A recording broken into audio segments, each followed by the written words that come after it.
Assalamualaikum warahmatullahi wabarakatuh. Perkenalkan, saya Kayuliana. Di sini saya akan menjelaskan tentang maksimalisasi laba dan peramalan penjualan.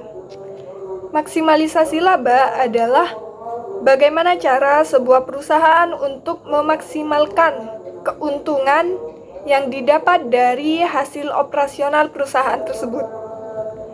Maksimalisasi keuntungan melibatkan peningkatan pendapatan dan penurunan biaya untuk mencapai tingkat keuntungan yang setinggi mungkin. Oleh karena itu, maka pendapatan marginal harus sama dengan biaya marginal. Pendapatan marginal adalah pendapatan tambahan yang dihasilkan dengan menjual satu unit produk lagi. Sedangkan biaya marginal adalah biaya tambahan yang dikeluarkan karena memproduksi satu unit produk lagi. Untuk rumusnya sendiri mengacu pada tingkat output yang optimal serta keuntungan yang tertinggi.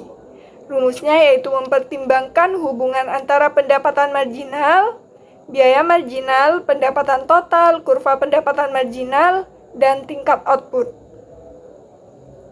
Laba sama dengan total pendapatan dikurangi total biaya, atau keuntungan sama dengan harga per unit kalikan jumlah unit dikurangi total biaya. Ada juga tips memaksimalkan keuntungan. Yang pertama yaitu melakukan riset pasar. Dengan cara memahami target pasar, menganalisis harga pesaing, serta tren pasar saat ini dapat mengoptimalkan pendapatan serta mengurangi biaya yang dikeluarkan untuk memproduksi barang atau jasa. Dan juga dapat meningkatkan keuntungan yang diperoleh oleh perusahaan. Yang kedua yaitu menerapkan penetapan harga berbasis nilai. Maksudnya perusahaan dapat menetapkan harga berdasarkan nilai yang dirasakan produk atau layanan sehingga dapat memaksimalkan pendapatan tanpa mengorbankan profitabilitas. Yang ketiga yaitu menerapkan strategi penetapan harga yang cerdas. Pastikan untuk tetap mengikuti laju perubahan perdagangan. Yang keempat, fokus pada produk atau jasa yang bermargin tinggi. Identifikasi produk atau layanan mana yang menghasilkan margin keuntungan tertinggi dan berfokus pada penjualannya sendiri. Yang kelima yaitu pantau biaya dengan cermat. Misalnya, bernegosiasi dengan pemasok untuk mendapatkan harga yang lebih baik atau mempertimbangkan outsourcing fungsi non-inti.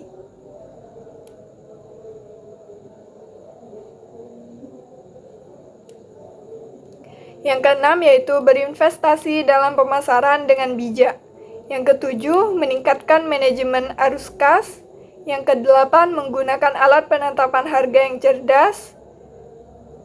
Misal pada pertumbuhan retail omnichannel dan lingkungan perdagangan yang dinamis membuat keputusan penetapan harga menjadi lebih kompleks dibandingkan sebelumnya. Nah, berikutnya untuk peramalan penjualan. Peramalan penjualan adalah proses memprediksi jumlah produk atau layanan yang akan dijual oleh sebuah perusahaan dalam periode waktu tertentu di masa depan. Tujuan utama dari peramalan penjualan adalah membantu perusahaan merencanakan produksi, persediaan, pemasaran, dan strategi keuangan dengan lebih efisien. Metode peramalan penjualan dapat beragam termasuk teknik-teknik statistik, analisis time series, machine learning, atau kombinasi dari beberapa metode tersebut. Nah, di sini saya menggunakan contoh dari metode kuantitatif, yang salah satunya adalah metode statistik. Ada 3 macam, yaitu analisis tren, analisis korelasi, dan analisis regresi.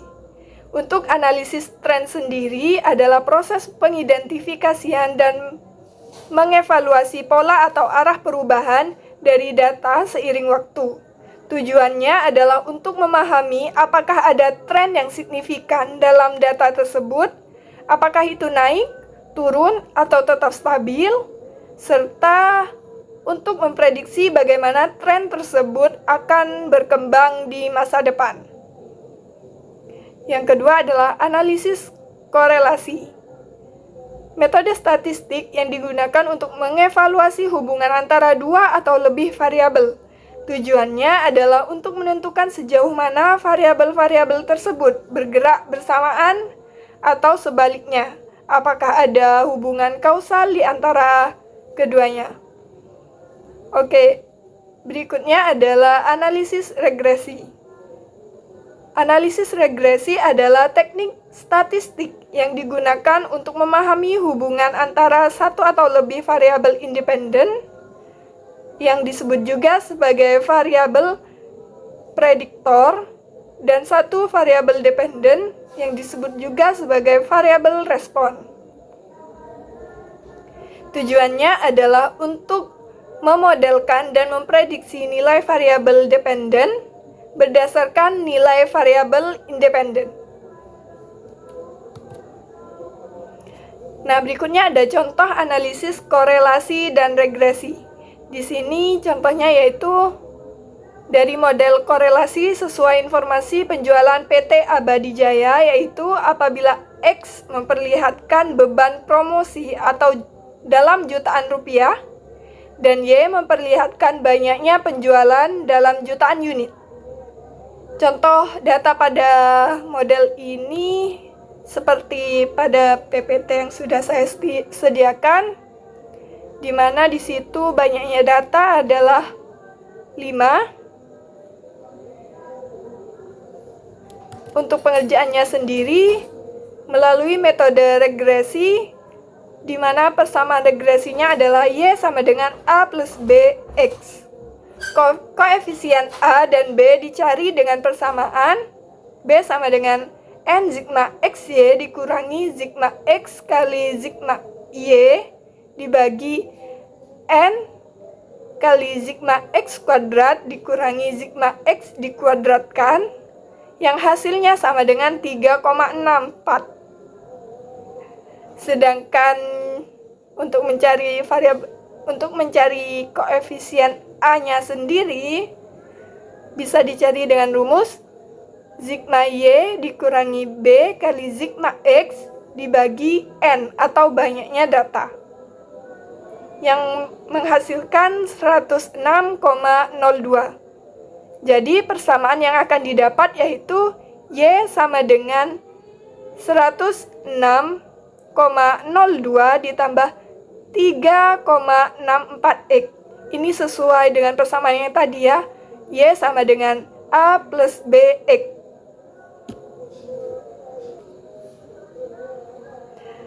Di mana dari persamaan ini kita bisa menjelaskan bahwa apabila beban promosi meningkat 1 juta rupiah, maka banyaknya penjualan akan naik 3,64 juta unit.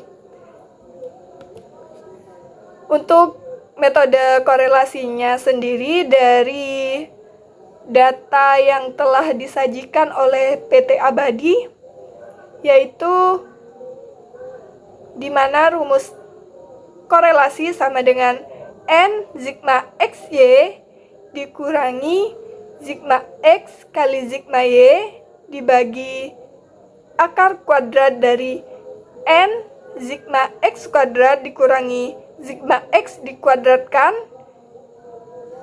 kalikan N sigma Y kuadrat dikurangi sigma Y dikuadratkan, yang hasilnya adalah 0,994. Artinya, dengan demikian, karena nilai yang diperoleh mendekati 1, berarti terdapat keeratan hubungan yang sangat kuat antara biaya iklan dengan jumlah penjualan. Sifat hubungan antara keduanya adalah positif, yang berarti dengan meningkatnya biaya iklan, terjadi pula kenaikan jumlah penjualan. Jadi, apabila perusahaan tersebut di masa depan melakukan peningkatan biaya iklan, maka jumlah penjualannya akan terus meningkat. Seperti itu maksud dari peramalan dengan metode statistik, regresi, dan korelasi. Sekian dari saya, kurang lebihnya mohon maaf. Wassalamualaikum warahmatullahi wabarakatuh.